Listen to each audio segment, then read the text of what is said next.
Hello friends, आज हम पढ़ेंगे साइंस में फर्स्ट चैप्टर को, जिसका नाम है रासायनिक अभिक्रिया एवं समीकरण। जो हमारा रासायनिक अभिक्रिया है और रासायनिक समीकरण है, ये होता क्या है?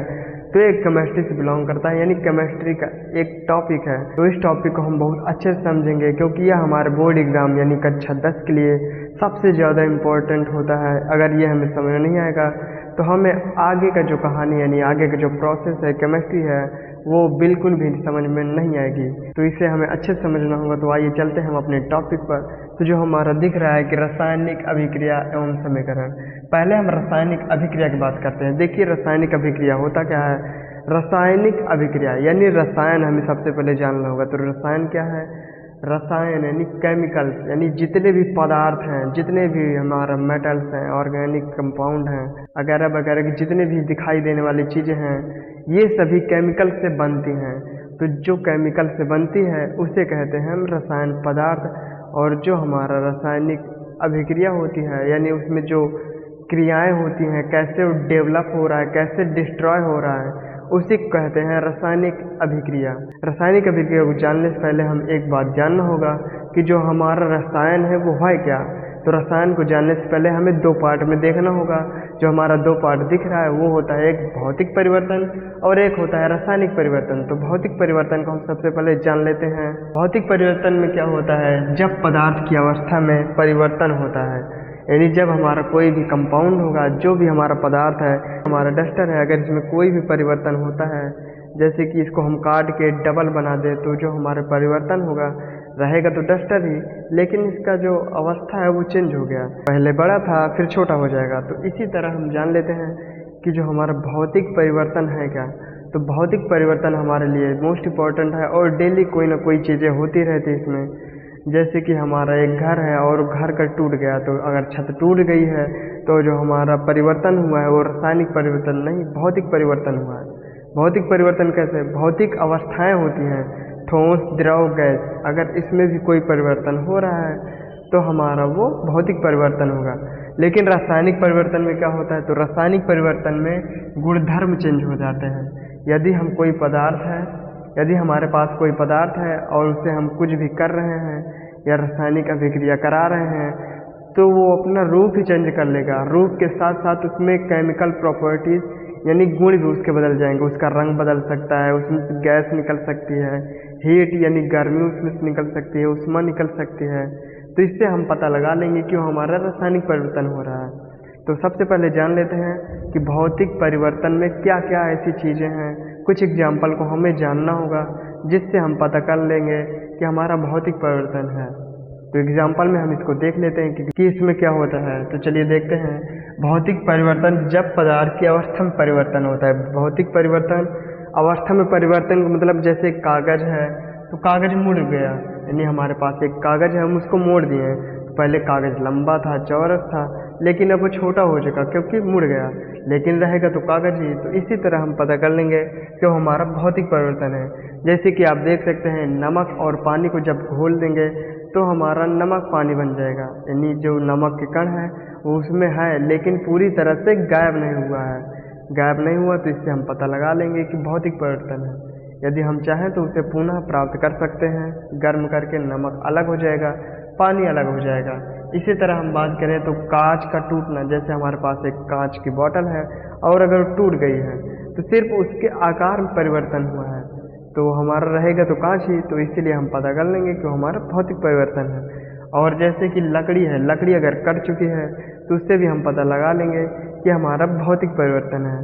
तो अब हम पढ़ेंगे रासायनिक परिवर्तन में क्या होता है। तो रासायनिक परिवर्तन जैसे कि आप जानते हैं कि अगर लोहे में जंग लग गया है तो वो खराब कर देता है धीरे धीरे, और हम उससे पूरी तरह से दूसरा लोहा नहीं बना सकते क्योंकि उसमें जंग लगने से लोहा डिस्ट्रॉय हो चुका है।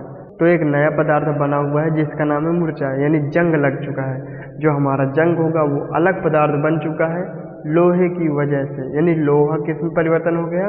जंग में। तो इसी तरह एक और उदाहरण जान लेते हैं कि दूध से दही बनता है।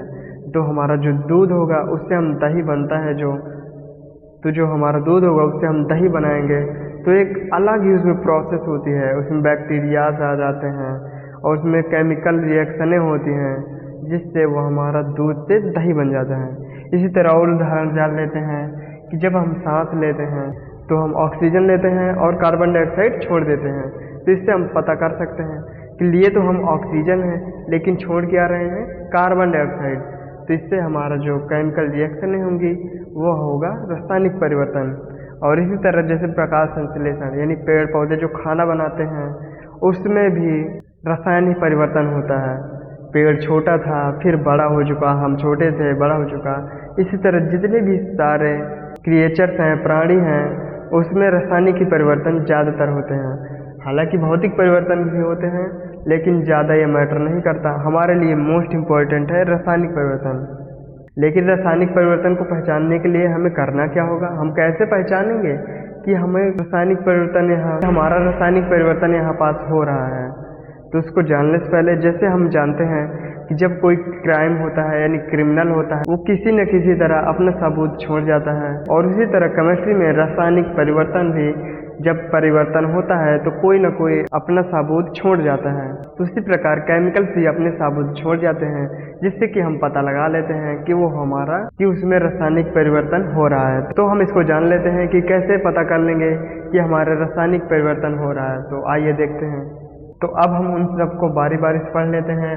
पहला नंबर है हमारा नए पदार्थ का निर्माण, यानी अगर रासायनिक अभिक्रिया रासायनिक परिवर्तन अगर हो रहे हैं तो उसमें नया पदार्थ बनेगा। दूसरे नंबर बात हो रही है रंग में परिवर्तन, जिस कलर का पदार्थ होगा वो अपना रंग दूसरा कर लेगा। तो इससे हम पता कर लेंगे कि वहाँ पास रासायनिक अभिक्रिया हो रही है। और तीसरे नंबर की बात करें तो गैस का निकलना, अगर रासायनिक अभिक्रिया हो रही है तो वहाँ से गैस कुछ रिलीज होगी यानी कुछ गैस निकलेंगी। तो इससे हम पता लगा लेंगे कि वहाँ पास रासायनिक अभिक्रिया हो रही है। चौथे नंबर की बात करें तो ताप में परिवर्तन, यदि वहाँ पास रासायनिक अभिक्रिया हो रही है तो वो गर्म हो जाएगा, यानी जिस पात्र में क्रिया होगी वो गर्म हो जाएगा या ठंडा भी हो सकता है। तो इससे हम पता लगा लेंगे कि वहाँ पास रासायनिक अभिक्रिया हो रही है। पाँचवें नंबर की बात करें तो ऊष्मा का निकलना, अगर ऊष्मा निकल रही है यानी हीट निकल रही है बहुत ज़्यादा या बहुत ज़्यादा एनर्जी निकल रही है उसमें से, तो वहाँ पास भी रासायनिक अभिक्रिया होगी या रासायनिक परिवर्तन होगा। और अवक्षेप का बनना, अवक्षेप क्या होता है, यानी कुछ जब हमारा पदार्थ मिलेंगे, जब कोई अभिक्रिया होगी तो उसमें कुछ ऐसे पदार्थ बनेंगे जो पानी या किसी चीज़ में उस पात्र में घुलने वाले नहीं होते, वो नीचे जाकर बैठ जाते हैं यानी जम जाते हैं। तो उसी को कहते हैं अवक्षेप। यानी अगर अवक्षेप का भी निर्माण हो रहा है तो वहाँ पास रासायनिक अभिक्रिया होगी या रासायनिक परिवर्तन होगा। आप लोग नहीं जान रहे होंगे कि रासायनिक अभिक्रिया और रासायनिक परिवर्तन ये क्या है, तो इसको जान लेते हैं। रासायनिक अभिक्रिया मतलब जो रासायनिक क्रियाएं हो रही हैं, जो काम हो रहा है उसे कहते हैं रासायनिक अभिक्रिया। और रासायनिक परिवर्तन क्या हो रहा है, रासायनिक परिवर्तन यानी जो पदार्थ पहले था वो पदार्थ दूसरा हो चुका, तो इससे हमें जो प्राप्त हुआ है उसी कहते हैं रासायनिक परिवर्तन।